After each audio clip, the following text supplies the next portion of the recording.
On this episode of Doing the Most, our beginner guide to brew-in-a-bag beer brewing. Homemade brews and various how-tos, everything from mead to roast, bake creation, fermentation, inebriation, doing the most. Before we get started, I'll throw in a plug here for our original simplified all-grain beer brewing video where we go through the entire traditional beer making process. Here though, we're going to focus on brew-in-a-bag. This is all-grain brewing but with even less steps and shaving about an hour off your brew day versus that traditional all-grain beer brewing technique. Big shout out to our friends over at Northern Brewer who sent over some stuff to make this video possible. I told them that I wasn't really set up for brew-in-a-bag and they asked, well, how can we help? And I said, really, my biggest issue is going to be getting the bag out of the brew kettle. And so they sent over this pulley for me to try out, which you'll see in a minute in the video. I was originally going to hook this up to the pecan tree in the backyard, but that was proving a bit difficult. There's some uneven ground over there, so I hooked it up to an old awning that's in the backyard that the previous owners of this house left back there, and it worked really well. Another thing they sent over was this brew bag, and it's the brew bag. I'm pretty sure, yeah, that's what the tag says, the brew bag. And we'll get to some of the merits of this brew bag here in a bit, but needless to say, this is a really exceptional piece of gear. I'll be able to use this time and time again, and it was super helpful. Definitely better than the muslin bags and fruit press bags and other things that I had over there that might have worked. This worked out really well. Also, Northern Brewer sent over the grain and other ingredients for this recipe, and this is actually their American wheat recipe, and they have both an all grain and an extract kit of this recipe on their website, so go check that out. I'll put a link in the description. You clicking on that link won't benefit the channel at all, but you'll be able to pick up the ingredients relatively simply. One of the things that I'm going to make a staple of beer brewing videos on this channel, because beer brewing can get kind of involved, is a gear rundown. So here's a list of all the gear you're gonna see used in this video. Brew kettle, ratcheting pulley, brew bag, propane burner and tank, brewing bucket, lid, and airlock, probe thermometer, instant read thermometer, hops spider, wort chiller and garden hose, Starzan squirt bottle, hoses, both vinyl and silicone, refractometer or hydrometer, racking cane, bottling wand, and bench capper. So if you want to brew along with us, you now know what gear you need for this recipe, but let's take a look at our ingredients. For this super simple American wheat beer, you will need 4 pounds of raw white wheat malt, 4 pounds of raw 2-row pale, 1 ounce of Willamette hops, and 1 ounce of Cascade hops. The yeast for this recipe will be US 05, dry ale yeast. Obviously, our brew day to get started is going to require bringing some water up to strike temperature so we can do our mash. Which always begs the question of how much water do I need? And obviously that's going to be dependent on a lot of factors, and you're probably going to want to do some rough estimating, but it can be contingent on a lot of factors like how much grain's in there, how much water is the grain going to soak up, how much water are you going to boil off during your boil. So what I would recommend is using a couple of different calculators online based on those variables and kind of dial in an average from that.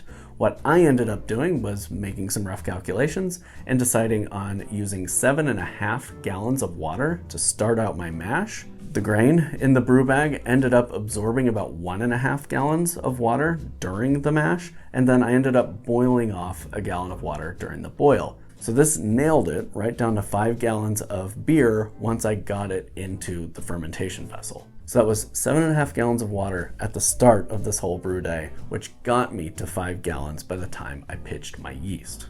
So there are 6 kind of waypoints in the beer making process for brew-in-a-bag. And these are waypoints that take you from the beginning, your brew day, all the way through the end.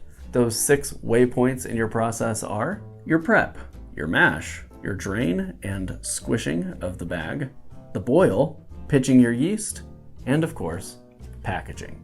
And this video will include bookmarks down under there so you can tab through each of the steps in this process. That way you don't get lost, and if you feel like you missed something, you can tab back and rewatch a section.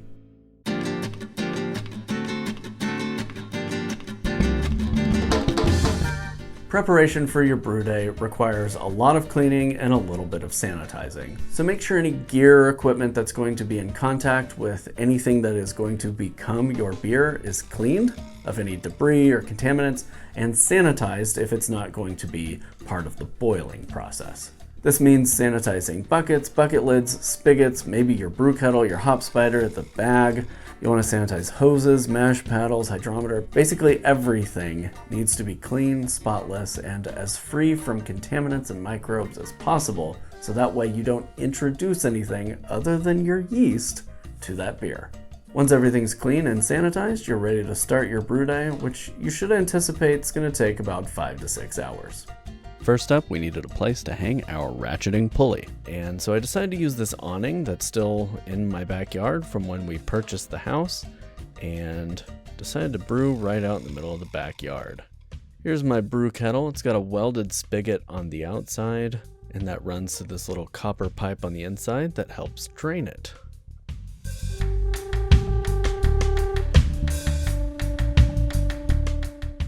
Since we're brewing in the brew-in-a-bag style, all of our water goes in right at the beginning. And of course, we made sure to calculate enough water so we would have plenty of boil volume after the grains absorb some of the liquid.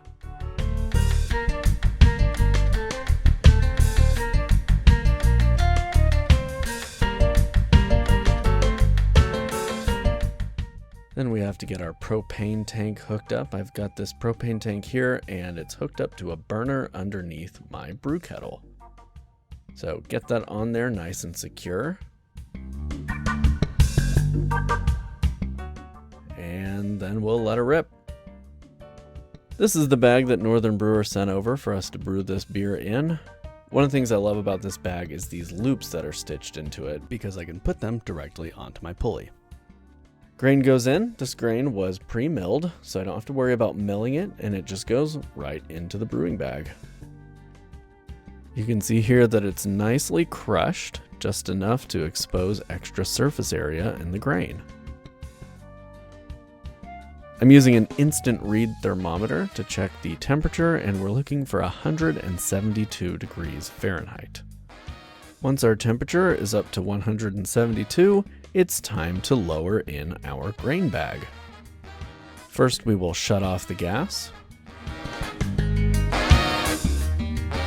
And then I'm putting the loops of the grain bag around the hook on the pulley.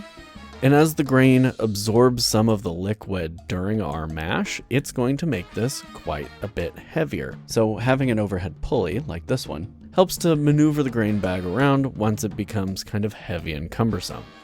With the grain bag lowered down inside the brew kettle, it's time to let that steep.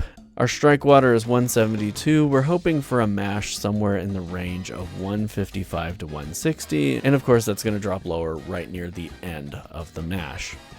I use this little probe thermometer with the thermometer down inside the bag to keep an eye on my temperature. You can also open it every now and then and use an instant read thermometer to do this. I just wanted to have a constant pulse on the temperature inside of my brew kettle. Our goal for this beer is to keep the mash temperature somewhere in the range of the 150s, but by the end of the mash, it may eventually drop somewhere into the 140s. I'm not worried about that. The reason we do a mash like this is because we've got some enzymes in there that come from the malt. There's alpha amylase and beta amylase, and they work in different temperature ranges. Beta amylase is mostly effective in the range of the 140s degrees Fahrenheit, so that's like 140 to 149 Fahrenheit. Alpha amylase is most effective at about 162 to 167 degrees Fahrenheit, so kind of in that upper range, though it still performs well down into the 150s. So how do these enzymes work? Well, at those proper temperature ranges, alpha amylase and beta amylase will go and cleave off portions of the starches that are in the grains, and that converts the starches into fermentable sugars. Those fermentable sugars can be converted further by yeast into alcohol and carbon dioxide. Now you will also have some non-fermentable sugars that hang around in there too, and that's why beer is just a little bit sweet and why you will rarely have a beer fermentation down to 1.000 on the hydrometer without added enzymes in the mix. So over the course of an hour, my temperature dropped down into the low 50s, and then in the last 10 minutes kind of rapidly dropped into the mid 40s. But I was fairly satisfied with the probable efficiency of my mash, so I didn't really worry about that last 10 minutes too much.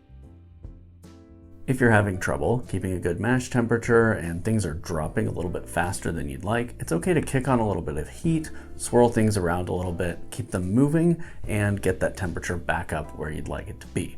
The goal is to maintain a temperature in that temperature range, and obviously climate and other factors can impact being able to hold that temperature in a brew kettle.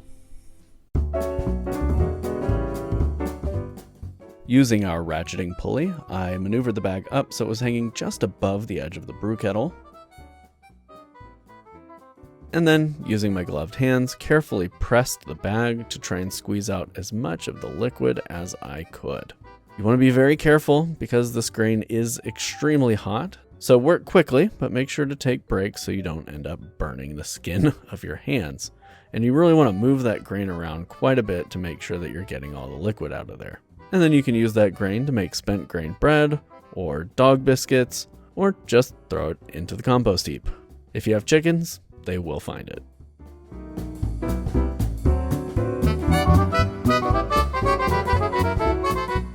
So here I chose to just bring the bag up and squeeze all the liquid out of it.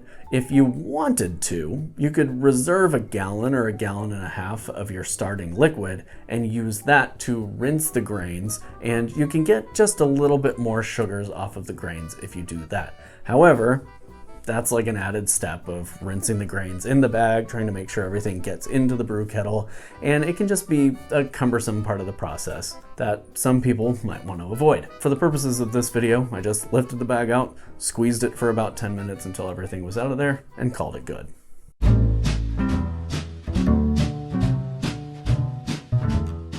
Then we're getting our burner lit again, and we're going to bring this up to a boil. Once that does come up to a boil, we will put our hop spider in, and I'm just setting that on top of that drainage tube in the bottom of the brew kettle here because I want to make sure I get plenty of hops contact with the wort. The hop spider is just like a magical creation. You put your hops in there, whether it's pellet or whole cone hops, and basically it acts kind of like a tea bag. It allows lots of exposure to the hops into the wort as it moves around during the boil. Pro tip, if you wait for your hot break, which is when you kind of reach that range of the wort going into a rolling boil, and then you put your hop spider in, you can avoid some clogging of the proteins that might clog up parts of your hop spider and prevent a more free flow of the wort through the spider. That said, sometimes I will go ahead and put my hop spider right in at the beginning because I want to get it out of the way. I want to get it in there and get it sanitized. And I don't ever notice a huge difference, but I have heard that that can make a difference. So I want to note it here. And then our 60-minute timer starts and our first hop addition goes in. Then with 15 minutes to go in the boil, we will put in our wort chiller, and we're putting this in with 15 minutes to go so that way the boiling can sanitize it for us. And I'm just wrapping that around my hop spider. Then, also at the 15-minute mark, our second hops addition goes in. While that boil finishes up, we will get our equipment sanitized. I will be fermenting this in a brew bucket. And make sure to get the lid, all the little nooks and crannies, the spigot, everything sanitized. And then the wort chiller gets hooked up to our garden hose, and we cut the heat at the end of our 1 hour boil. Garden hose gets turned on, and that floods the wort chiller with nice cold water, which will help rapidly bring down the temperature of our wort so we can pitch our yeast. The wort chiller is a spiral of copper tubing, and of course copper is really conductive. So when you run very cold water through this copper tubing, water that comes from your garden hose and goes out to water your garden, that very, very cold copper draws in the heat and it exits in the water on the other end. And so it rapidly cools your wort. Without stirring or disturbing it, expect it to take about 20 minutes or so to bring it all the way down from that boiling temperature to like 90 degrees where you're ready to pitch your yeast. It's super effective, relatively efficient, and helps avoid some off flavors that might develop from a slower cooling of the hops compounds that are in your beer. While that's working, we'll go ahead and pull our hop spider out and allow that to drain. And then once we get down into the 90 degrees Fahrenheit range, we'll go ahead and sanitize our spigot, attach our silicone tubing, and then open up the valve on our brew kettle to let the wort start flowing into our fermentation vessel. This also takes about 10 or 15 minutes, and once we get toward the end, we'll go ahead and turn off the wort chiller.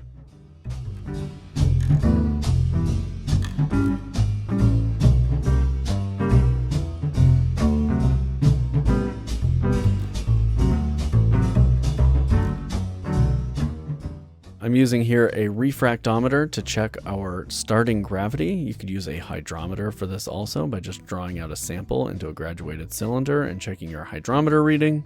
Looks like our starting gravity here is at 1.042.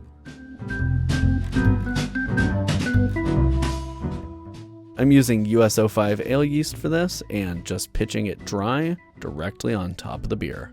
Then we'll bring that inside and let it ferment. 24 hours later, we've got plenty of bubbling going on, so we know our beer is fermenting.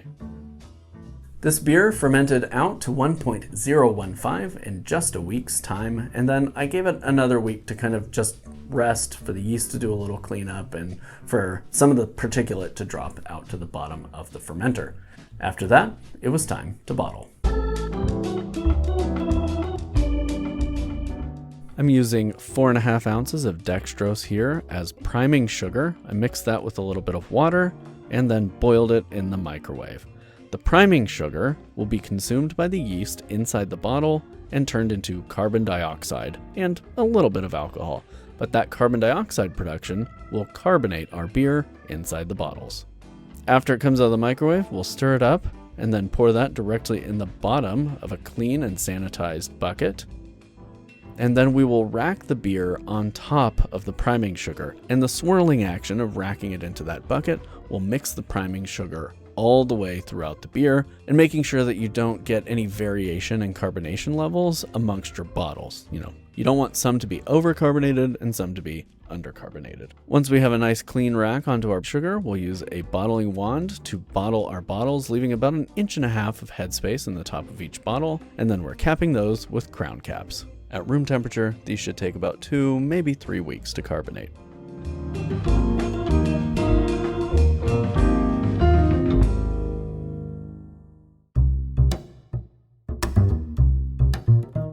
I really love that this is just like a 4-ingredient beer plus yeast. Keeps things simple, straightforward. And because it's an American wheat, it's expected that you're going to drink it a little bit hazy. And so this is grain to glass in 1 month, which I think was a pretty good time frame. And I was surprised that it had carbonated already. And then I went and looked back at the recipe card that they sent along and realized it's meant to be drank in a month. So shout out to them for creating such a chill recipe. This one's for you. For you. It's light, refreshing, low ABV, but still a nice maltiness and twang in there. The hop character is nice. If I didn't know what hops were in here, I almost might guess that it might be a Citra hop. And that's backed up a little bit by just that slight twang that's kind of characteristic to the style. I mean, what else do you say? It's a delicious summertime refreshing beer. It took an afternoon to make. It's drinkable a month later. Delicious. Well, congratulations. You now know everything you need to know about doing brew-in-a-bag beer brewing, and we're going to have another beer episode coming up soon that will be a how to brew your first brew-in-a-bag, where we're going to do a smash. That's a single malt, single hop, really simple recipe, and I'm going to cut all this personality content out of there, so it is just a step-by-step guide. That way you have something really simple and straightforward to follow if this particular video didn't convince you that you're ready for brew in a bag. So look forward to that coming up soon. I think maybe we're gonna do like a Citra Pale Ale type situation. So keep eyes out for that. Of course, you can follow us on all the social medias and join our Discord server. I really recommend joining the Discord server. And we recently reorganized it, so it's even easier to use now. And thank you for subscribing to the channel. If for some reason you haven't subscribed yet, well, you can do that by clicking subscribe right down there below this video. And of course, hit that notification bell so you hear about all of our upcoming videos. We do a ton of homebrewing content here on the channel. Until next time, I will encourage you to do the most while still sometimes keeping it simple. And happy brewing. Cheers.